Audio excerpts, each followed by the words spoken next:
Justement, sur ce grand débat qui a été lancé, comment est-ce que vous le voyez? C'est-à-dire que est-ce que pour vous, c'est, comme le disent certains gilets jaunes, c'est une supercherie qui vise, c'est un simple outil de communication et derrière, le gouvernement va faire ce qu'il veut?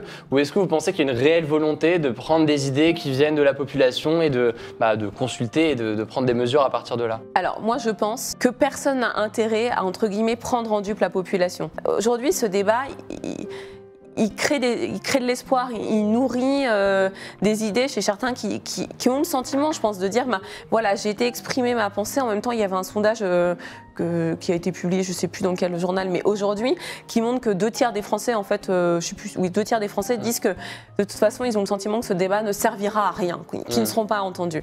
Donc voilà, les gens sont peut-être assez pragmatiques et sur ce qui va effectivement arriver, parce qu'aujourd'hui, le débat, il est très court, il dure moins de 2 mois. Ensuite, si jamais on veut vraiment écouter et prendre en compte, ça nécessite des traductions législatives, réglementaires, donc ça ne se fait pas comme ça. Bien sûr. Après, en tout cas, le gouvernement a laissé la possibilité d'entendre en décalant un certain nombre de textes de loi, notamment la loi sur les mobilités, pour voir si jamais le débat fait émerger des nouvelles idées, même des sur la nouvelles réforme de la thématiques. Constitution qui a été décalée. La Constitution, l'organisation territoriale. Et donc le RIC, pour revenir là-dessus, vous y êtes favorable ou vous y êtes... Qu'est-ce que vous en pensez? Alors aujourd'hui, il existe quand même un certain nombre de dispositifs qui existent déjà, qui permettent à la population de venir solliciter un référendum d'initiative dès lors qu'il y a un certain nombre de co-signataires. Après, je ne sais pas si la consultation permanente est une bonne idée. Voilà, c'est une bonne idée, parce qu'après, il faut aussi se poser la question. La consultation permanente, elle a peut-être du sens à partir du moment où le vote devient obligatoire. Parce que sinon, on va arriver dans des situations où on est en consultation avec un vote non obligatoire, donc ne se déplaceront que les porteurs d'intérêt et on aura un résultat qui ne reflètera pas ce que pense la population. Ouais, donc aujourd'hui, je pense qu'on a quand même mis en place une démocratie représentative et finalement on se rend compte quand même que les taux de participation, notamment aux élections municipales, donc ce qui est le plus proche du citoyen, c'est là où il y a le meilleur taux de participation. Donc ça fonctionne, enfin on a rarement vu des grèves contre des maires ou des grandes manifestations. Les journées d'une sénatrice, elles sont chargées. C'est quoi vos horaires? Comment ça se déroule pour ceux qui savent pas, connaissent pas le rôle d'un sénateur ou d'une sénatrice?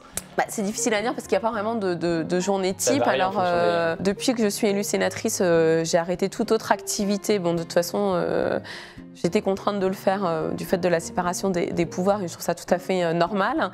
Qu'est-ce que vous faisiez avant? En fait, j'étais haut fonctionnaire, donc c'est pareil, ça va pas. Je suis désolée, mais personne n'est parfait. Et de toute façon, quand on veut, je pense, être un bon parlementaire, ou au moins essayer de l'être, c'est un métier qui est plus qu'à plein temps et au final, ça occupe un peu tout le temps parce qu'effectivement, il y a le travail d'élaboration de la loi, donc c'est à la fois être dans l'hémicycle pour la voter, mais après c'est aussi la préparer en amont, donc tout un tas d'auditions pour recueillir un peu les avis des parties prenantes, des parties intéressées au projet de loi. Ensuite, il y a aussi tout un lien avec le local. Donc, moi, je suis restée fortement impliquée dans la vie municipale de ma commune, ce qui me permet, pour le coup, d'avoir vraiment un lien au quotidien avec les sujets, enfin, la réalité des choses, quoi. Et ça, pour moi, c'est très important. Et, de garder un ancrage local. De garder un ancrage local et du coup, des vraies problématiques. Ça donne des journées avec des agendas qui, enfin voilà, on arrive très vite aux 35 heures par semaine, voire largement plus. Et aussi le week-end, le soir. Enfin, c'est un agenda flexible. Il faut savoir s'adapter en permanence. Est-ce que vous avez l'impression que votre jeunesse finalement est un avantage, ou au contraire un frein? Comment ça se passe d'être la plus jeune sénatrice? Alors déjà, j'ai été très bien accueillie. Ils le savent, les autres sénateurs ils le savent, non mais on me le répète encore tous les jours. Et quand je passe et qu'il y a des visites de groupe, les gens s'arrêtent pour dire « Ah ben voilà, c'est notre Benjamin qui vient de passer ». Alors, je sais que tout passera un temps. Bon, je pense quand même avoir une certaine chance d'être encore au bureau d'âge la prochaine fois. Mais je pense qu'en fait, ça a été une chance d'arriver. C'était pas du tout prévu. Enfin, personne, personne n'avait calculé que je pourrais peut-être devenir la plus jeune. jeune. Je ne suis pas arrivée au Sénat au terme de l'aboutissement d'une carrière politique. Oui. Et ça, c'est très différent. Enfin, quand on regarde bien, je suis arrivée au Sénat en ayant eu précédemment qu'un mandat local dans une ville. Alors certes, une ville de 120 000 habitants, mais mon mandat le plus haut, ça avait été d'être maire adjointe chargée des finances. Et ça, c'est complètement inhabituel en fait. La plupart de mes collègues ont tous eu des expériences beaucoup plus, avec plus de responsabilités. Ils ont été anciens présidents de département, anciens vice-présidents de région. Je suis arrivée aussi complètement disponible pour ce mandat parce que c'était vraiment une volonté de l'être. J'arrive aussi... peut-être avec des nouvelles manières de travailler. Enfin, c'est-à-dire qu'effectivement, je relève moi-même ma boîte mail. C'est-à-dire que je lis tous les mails. Ce qui est effectivement, mais du coup, je lis moi-même, donc je vois tout ce qui se passe. Je choisis les amendements que je co-signe directement. J'organise mon agenda parce que jusqu'avant de venir, j'avais pas d'assistante, pas de secrétaire, enfin voilà. Et pourtant, j'avais déjà plusieurs agendas à gérer en parallèle. Là, vous êtes sénatrice depuis plus d'1 an et vous voyez des différences de fonctionnement, quoi. Mais voilà, parce qu'il y a peut-être des questions de génération. Il y a aussi peut-être la différence qui est que finalement moi j'habite toujours chez moi, enfin donc c'est vrai, je suis toujours ancrée dans ma vie réelle de tous les jours. Enfin le matin je prends le métro, je viens au Sénat, je fais ma journée, je rentre en métro sauf quand c'est vraiment très très tard dans la nuit et qu'il n'y a plus de métro parce que j'habite sur une ligne qui n'a pas les horaires jusqu'à toute la nuit. Mais au-delà de ça, et puis j'ai des problématiques à gérer qui sont celles de mère de famille, donc voilà, c'est le quotidien quoi. Que pense Madame la sénatrice des revendications demandant la suppression du Sénat? Je pense qu'il faut bien réfléchir aux conséquences que ça pourrait avoir. C'est-à-dire qu'aujourd'hui, le Sénat est plutôt là comme un contre-pouvoir. Et bien souvent, les textes arrivent chez nous en après être passés à l'Assemblée nationale.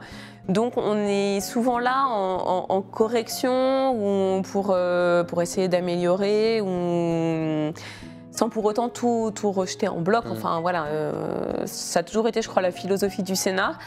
Et typiquement, par exemple, pour ce qui a donné lieu au mouvement de la crise des Gilets jaunes, l'année dernière déjà, le Sénat avait attiré l'attention du gouvernement pour dire là, la trajectoire d'augmentation de la taxe carbone, elle est vraiment trop forte et vous créez il risque d'y avoir un nouveau mouvement des bonnets rouges. Alors nous, on les a appelés bonnets rouges, mais on sait que c'est des Gilets jaunes. Et cette année encore, le Sénat avait supprimé l'augmentation de la taxe. Donc voilà, parce que le Sénat est quand même la représentation des territoires. Les gens ont eu cette expérience d'élus locaux, donc on continue à avoir des réseaux qui sont assez présents. Donc ressentent ça en fait. Et je ne sais pas si supprimer purement et simplement le Sénat résoudrait tous les problèmes. Et après, les citoyens, je crois, ont aussi le sentiment que le Sénat coûte cher. Enfin, mais est-ce que la démocratie coûte cher? Enfin, il y a une étude qui a été faite, je crois, qui a montré que l'ensemble Élysée, gouvernement, Sénat, Assemblée nationale, c'est 1,60 € par mois et par habitant. Donc ça, c'est le prix de la démocratie. Il y a tout un tas d'autres choses. Et d'ailleurs, il faut aller regarder les fiches qui ont été mises en ligne là, sur la plateforme du Grand Débat, qui exposent comment sont dépensés 1 000 € d'argent public, pour se rendre compte qu'en fait, c'est pas tellement le fonctionnement de la démocratie qui pèse le plus dans 1 000 € dépensés. Donc après, je suis d'accord que certaines dérives ont jeté l'opprobre sur l'ensemble de nos institutions. Et il faut effectivement s'attaquer à ces dérives. Mais après, voilà, moi j'estime que j'essaie vraiment de faire de mon mieux pour essayer de redorer ou en tout cas de montrer que non, on peut essayer de s'investir, de le faire à 250%. Après, tout le monde ne partagera pas forcément les idées que je peux défendre, mais j'écoute tout le monde. Enfin voilà, si on me demande un rendez-vous, je reçois. Est-ce que Laurent Wauquiez fait un bon président des Républicains? On a le droit d'avoir des questions de joker. Je sais pas. Peut-être que votre réponse en joker est une forme de réponse, ça va vous voir, mais je sais pas. C'est vous qui me. Après, il semble avoir sa stratégie, son idée de long terme sur les positions qu'il prend aujourd'hui. Moi, j'avoue qu'aujourd'hui, j'ai un peu du mal à me retrouver dans ce que je peux entendre ou lire. Alors après, comme on le disait, il y a quand même une partie de ce qu'on voit qui est déformée par le traitement journalistique qui en est fait. Donc j'ai jamais eu l'occasion de m'entretenir en tête-à-tête avec lui, donc je vais pas non plus lui faire un procès d'intention. Mais je veux dire, si jamais j'étais une simple citoyenne qui lit les journaux et adhérente des Républicains, je ne sais pas si j'aurais renouvelé mon adhésion. Ouais. Oui, de la reconnaissance du vote blanc. Au second tour de l'élection présidentielle, j'étais bien embêtée. Il était hors de question pour moi de voter Marine Le Pen. Ensuite, Emmanuel Macron, j'arrivais pas à être aussi séduite qu'un certain nombre de mes copains qui ont été... voilà, je me disais, il y a quand même un truc qui va... Enfin voilà, c'est quelqu'un qui arrive comme ça. On a raconté une très belle histoire autour de lui, mais ensuite... il y avait un doute sur derrière, voilà, concrètement. le pouvoir, ça s'improvise. Enfin, exercer le pouvoir, ça s'improvise pas en fait. Enfin, il y a quand même besoin de se... Donc lui n'a jamais été élu, enfin voilà, c'est la première fois qu'il a été élu, mais lui pour le coup c'est même pas, si moi j'étais entre guillemets parachutée, lui je sais pas, il a été bombardé depuis une fusée, donc voilà, j'avais un doute. Et en même temps, j'ai fait le calcul que si jamais je ne votais pas, ou que je votais un vote blanc, mathématiquement, j'augmentais du coup le pourcentage de Marine Le Pen dans le résultat final, puisque comme les votes blancs ne sont pas comptés et qu'on voilà, et on regarde que les exprimés. Donc j'ai été votée pour Emmanuel Macron. Mais effectivement, s'il y avait eu le choix du vote blanc, j'aurais mis un bulletin blanc pour exprimer que c'était pas un vote d'adhésion. Et aujourd'hui, on le voit bien. On voit bien que le socle finalement électoral d'Emmanuel Macron, il est très restreint parce qu'il a été élu sur un vote qui n'était pas un vote d'adhésion au second tour. On n'a pas eu, comme dans les débats traditionnels, quand on a un affrontement entre deux partis de gouvernement, voilà, les gens font bien un choix à un moment entre l'un ou l'autre. Là, c'était tout sauf. Ouais. Alors, une autre question. Je serais plutôt favorable pour la reconnaissance du vote blanc. Est-ce qu'on parle trop de l'affaire Benalla? On en revient à la question du traitement médiatique, mais même au Sénat, est-ce que vous trouvez qu'on en parle trop, que les élus en parlent trop? Alors moi j'avoue, c'est quelque chose que j'ai suivi d'assez loin pour être un peu au courant de ce qui se passe. Mais effectivement, en trouvant dans une certaine mesure que peut-être on en faisait trop pour ce qui... Enfin, on avait monté une affaire d'État autour de quelque chose qui était plutôt après. Je pense que la pelote, au fur et à mesure qu'elle s'est déroulée, a quand même permis de montrer qu'il y a eu des dysfonctionnements au plus haut niveau de l'État qui étaient pas forcément entendable, acceptable. Voilà, il y a des... Enfin, je l'ai peut-être déjà dit, mais je pense que c'est quelque chose à laquelle je crois profondément.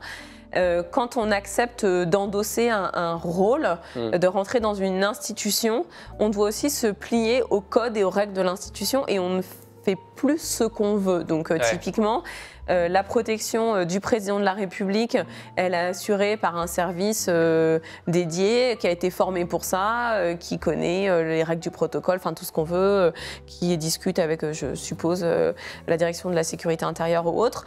On ne choisit pas son meilleur copain pour venir. Bon, ben voilà, on se plie à l'institution. Vous allez participer ou organiser un débat dans ce cadre du grand débat dans votre département. Et au-delà de ça, vous, quel est le calendrier en tant que sénatrice dans les semaines à venir, le programme législatif, etc. Alors moi, j'assisterai à tous les maires, enfin toute personne qui me demandera de venir à un grand débat parce que voilà, j'estime que ça a été une demande du gouvernement, qu'aujourd'hui, en tant qu'élu de la République, je suis là aussi pour appliquer la loi, donc j'irai. Après, je ne pense pas que ce soit à nous de venir animer, modérer ces débats. Hein. Ça doit être l'expression de la société civile, sinon on dévoie l'objet même du grand débat.